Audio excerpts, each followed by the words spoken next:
Welcome back, everybody, for another deep dive. This time, we're tackling something pretty wild, something called panpsychism. Panpsychism. It's this idea that mind, or at least something kind of like it, isn't just, locked up in our brains, Right. but it could actually be like a basic ingredient of reality, like baked into the universe from the get-go. So, picture this. What if every little speck of the universe, even atoms, had a little bit of experience? It's a real head trip, right? Yeah. And luckily, we've got an expert here to help us unpack it all, someone who's really dug deep into the whole philosophy of mind thing. Yeah. Glad to be here. So to get us started, could you maybe, I don't know, break down panpsychism for us? Like in plain English, so even I can wrap my head around it. Sure. So the word itself, panpsychism, basically translates to all mind. It's from Greek roots, pan meaning all, and psyche meaning soul, or you could say mind. Okay, I'm following. So basically, panpsychism is saying that mind, or something similar to mind, is a fundamental part of the universe. It's everywhere, from teeny tiny particles all the way up to, well, us. Okay, so far so good. Yeah. But hold on, if everything has a mind, does that mean like my coffee mug is, having an existential crisis or something? Well, not exactly. The idea isn't that everyday objects like your coffee mug are like thinking complex thoughts or feeling emotions. Gotcha. Contemporary panpsychism, it's more focused on like the really basic building blocks of reality, the stuff you find in physics. Okay. Those might have, you could say, a really, really simple kind of experience, something so different from our own that it's hard to even picture. So not trees having opinions, but more like atoms having a tiny bit of, like, awareness? Yeah, that's getting closer. Still pretty out there, if you ask me. It is a pretty wild thought. Now, I vaguely remember from my philosophy classes way back when that some ancient thinkers had ideas that sound a bit like panpsychism, right? Like, didn't Thales think that magnets had gods in them, or was it something like that? You're right. There are definitely those historical connections. It's pretty fascinating how these ideas have been around for, like, centuries. Thales, with his idea that everything is full of gods, he definitely had some panpsychist leanings. And then there's Plato, his concept of the world's soul, where everything kind of takes part in being, and because of that has, like, a psychic side to it. It's like they were wrestling with the same big questions we are, just at a different time, right? So how do modern panpsychists deal with all this? How do they explain the difference between those super basic mind-like things and, tiny particles and the full-blown consciousness that we humans have? Right. So that's where the difference between microphenomenal and macrophenomenal experiences comes into play. Micro what now? Microphenomenal experiences, think of those as like the experiences of those basic particles we were talking about, like the most basic kind of experience you can imagine. Okay. Macrophenomenal experiences, those are the complex, rich experiences that we have as humans. Got it. So an electron isn't like sitting around pondering the meaning of life. It's more that it has some, I don't know, some super basic level of experience that we can barely even comprehend. Exactly. And trying to wrap our heads around what that microphenomenal experience could be like is one of the big hurdles for panpsychism. It's just so different from anything we know. I bet. So let's shift gears a little bit. There's a ton of debate about consciousness in general, what it is, where it comes from, all that jazz. Where does panpsychism fit into that whole conversation? Well, one of the things panpsychism tries to do is tackle what some people call the hard problem of consciousness. Hard problem of consciousness. Catchy name. Right. So this problem is basically pointing out how hard it is to explain how our subjective experiences, our feelings and sensations and all that, come from physical matter. It's like, how do you explain the feeling of the color red just by looking at light waves? Exactly. Yeah. It's a tough one. And some philosophers argue that if we can't fully explain consciousness based on physical processes, then maybe it's not a product of those processes at all. Maybe it's a fundamental part of reality itself, something that's always been there. And that's where panpsychism comes in. So instead of consciousness, like emerging from matter, panpsychism says it's always been there, part of the universe's DNA, so to speak. It's a bold idea, but I'm guessing it has its fair share of critics, right? Oh, absolutely. Yeah. While some find panpsychism a pretty compelling way to deal with that hard problem, it has its own set of challenges. One big one is that it's hard to test scientifically. Right. Like, how do you go about proving that something like consciousness is like a fundamental part of the universe? Seems almost impossible. It is tricky, yeah.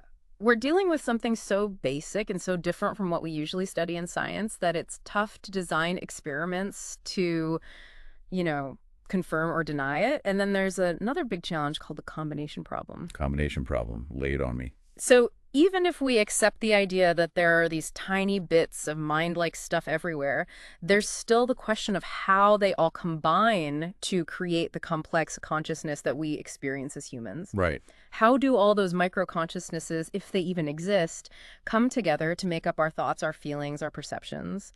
It's a puzzle that panpsychists are still working on. Sounds like we're just scratching the surface here.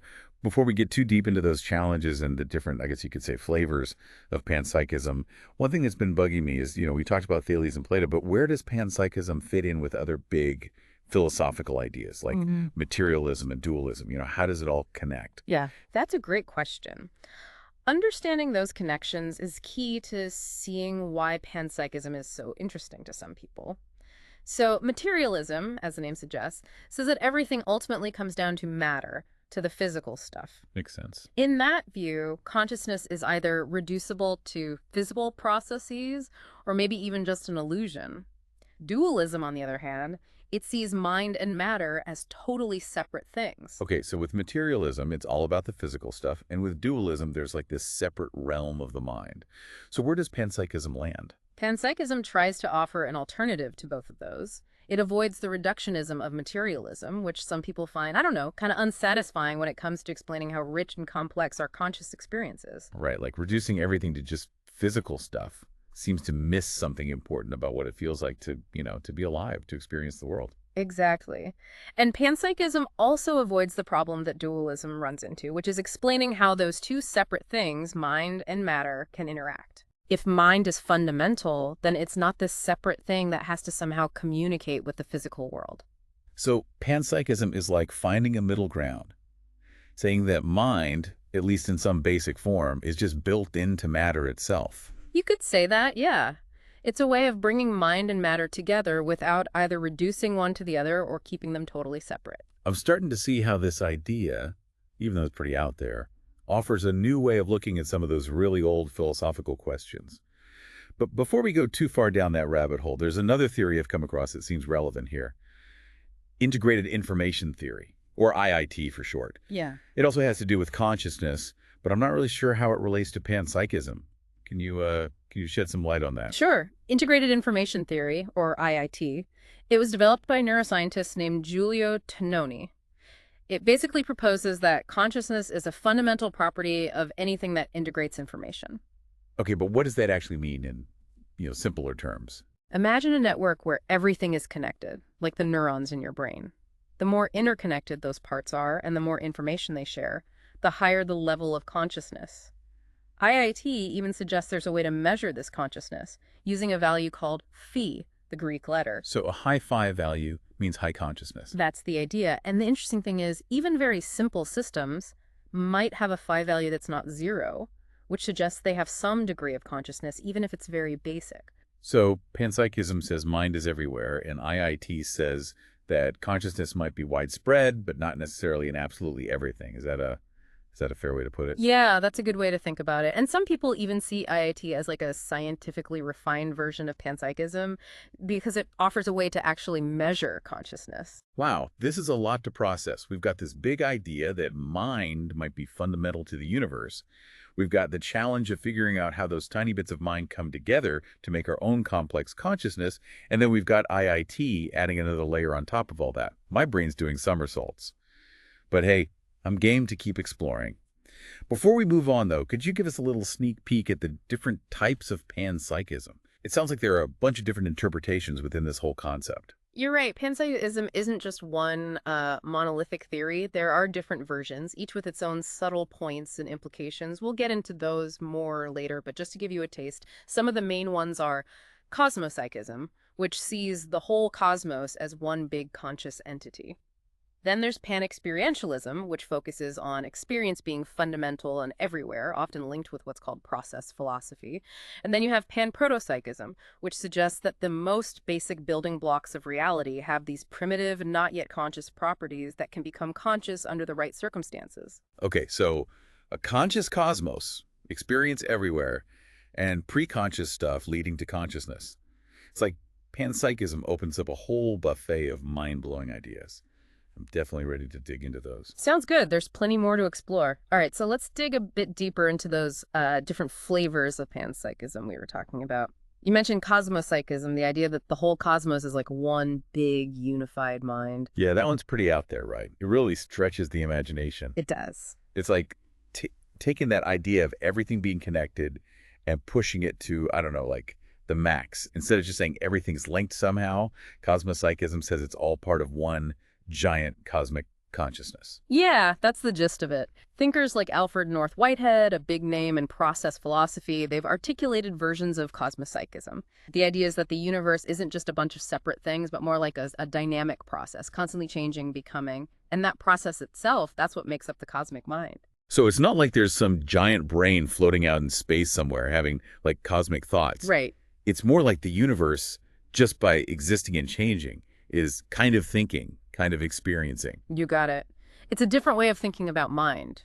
It's not something located in a specific spot. It's like it's woven into reality itself. That's a big shift in perspective. Now, what about panexperientialism? How's that different from cosmopsychism? They both seem to be saying that experience is fundamental in some way. You're right. They both emphasize experience, but the focus is a little different. Cosmopsychism often ends up with this idea of one single unified cosmic consciousness.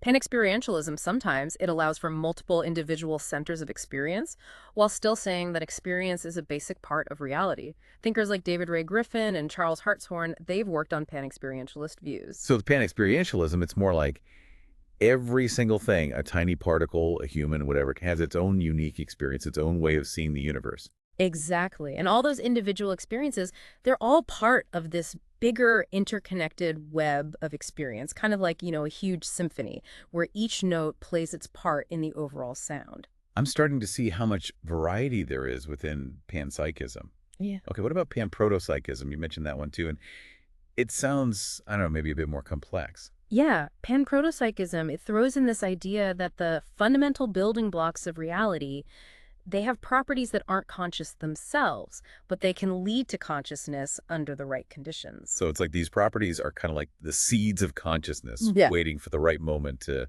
I don't know, to sprout. That's a good way to think about it. Imagine an atom, right? It might not be conscious on its own, but it has certain properties that, when they combine in the right way, can give rise to consciousness. Galen Strawson, William Seeger, they're some of the thinkers who've really explored panprotopsychism. So those properties are like the blueprint for consciousness, but they need the right structure, the right level of complexity to actually become conscious experience. Exactly. Panprotopsychism is trying to bridge that gap between the world of matter, which seems kind of lifeless, and the world of conscious experience, which is so vibrant and rich. All these different types of panpsychism are definitely giving me a lot to chew on. But I gotta be honest, as interesting as all this is, I'm still kind of stuck on what it means practically. Does panpsychism actually change anything about how we live our lives? That's a question a lot of people ask. And while panpsychism might not give you like a set of rules for daily life, it can have a big impact on how you see the world and on your ethics. Okay, so how does thinking about mind being fundamental to the universe change how we approach ethics? Well, if you acknowledge that consciousness isn't limited to humans, that it extends to other things, even in simple forms, it changes your relationship with everything around you. It pushes you towards a deeper sense of respect and responsibility, not just for other people, but for all living things, and maybe even for things that seem inanimate. So it's like expanding our circle of compassion, seeing that we're all connected on some level. Exactly. Panpsychism encourages us to move away from a view where humans are at the center of everything, and to recognize that all beings have intrinsic value. Makes sense. You mentioned earlier that one of the challenges for panpsychism is the difficulty of testing it scientifically. Are there any areas of research that could shed light on these ideas, even if they can't totally prove or disprove them? That's a good question, and there are a few areas worth mentioning. One is the growing interest in quantum mechanics and its role in consciousness. Quantum mechanics, that's the world of subatomic particles and all those like mind-bending probabilities, right? Yeah. How does that tie into consciousness? It's a really fascinating area. Some interpretations of quantum theory suggest that consciousness might be more active in shaping reality than we thought. For instance, there's the observer effect in quantum mechanics. It suggests that observation, a conscious act, can actually influence how subatomic particles behave. So our minds aren't just passively watching the world. They might be actively involved in creating it. That's a pretty wild thought. It is. And while it's still a hotly debated topic, it opens up the possibility that consciousness could be much more intertwined with reality than we realize.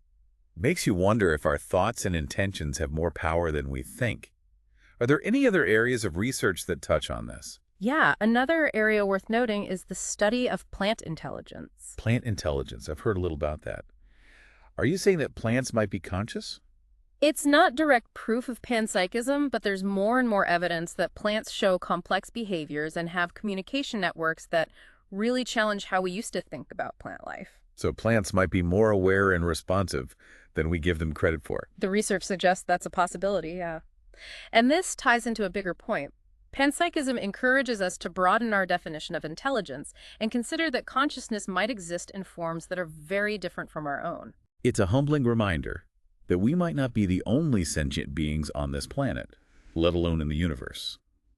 Now, before we wrap things up, I have to ask about one of the biggest and maybe even kind of unsettling implications of panpsychism, death.